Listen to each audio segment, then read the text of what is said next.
Security has stepped up at Britain's airports as America warns of a credible terrorism threat. The extra checks come amid fears that Al-Qaeda in Syria and Yemen are developing bombs that could be smuggled onto planes.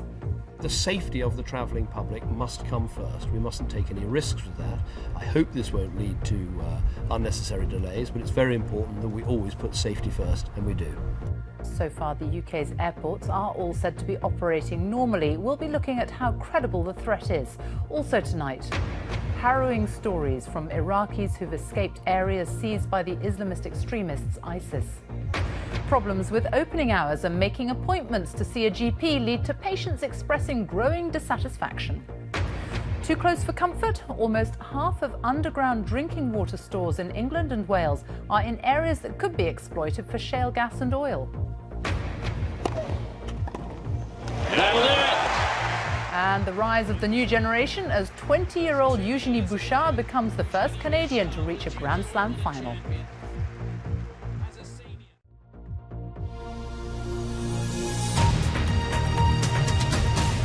Fracking has already proved to be highly controversial, and there are questions about the impact it could have on the underground drinking water in England and Wales. New research has revealed that much of the water is in areas with major shale gas and oil reserves. This is what the study shows: the areas of shale-bearing rock from which the energy industry is keen to extract billions of pounds worth of fuel using fracking. But the problem is this: those areas also hold half of all reserves of underground drinking water. So how concerned should we be about possible contamination? Our science editor David Shukman reports. Clear, clean drinking water, something we all rely on. Samples are being tested in areas where fracking may happen. There's usually a small amount of gas in our water naturally, but the point is to know if fracking makes it worse. The aim of the survey that we're doing is just to take a snapshot at this period of time to say, before any shale gas production occurs, what are the methane levels at the moment in the UK? If fracking is to take off on a large scale, and it's only small now, government and industry will need to convince the public that it's safe. Up and down the country, there'll have to be decisions about whether to allow fracking, and each case will involve weighing the potential risks to the environment and the benefits of getting a new homegrown source of energy. So what are the things that could go wrong?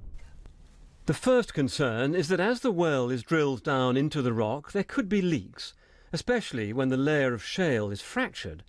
In theory, cracks in the rock could conceivably reach up to underground stores of drinking water, though industry says this is highly unlikely.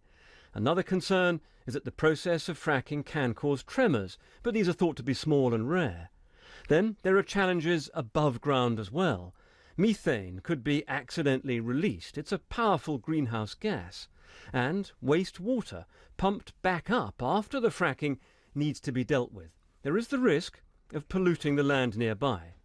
There's no scientific evidence that fracking causes water contamination.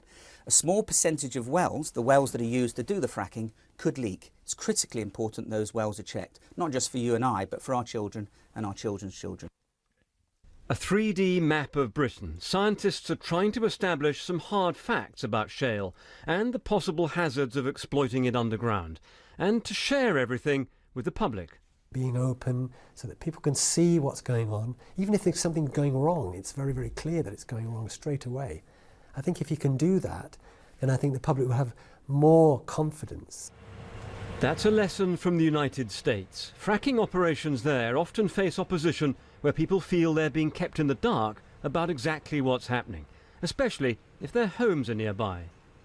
If you're living close to a well site, you're first and foremost concerned about the quality of the water that you're drinking, the quality of the air that you're breathing, and, you know, this is heavy industrial activity. And understanding the potential impact on our countryside matters more than ever now. The next round of government licences to allow drilling is expected soon. David Shukman, BBC News.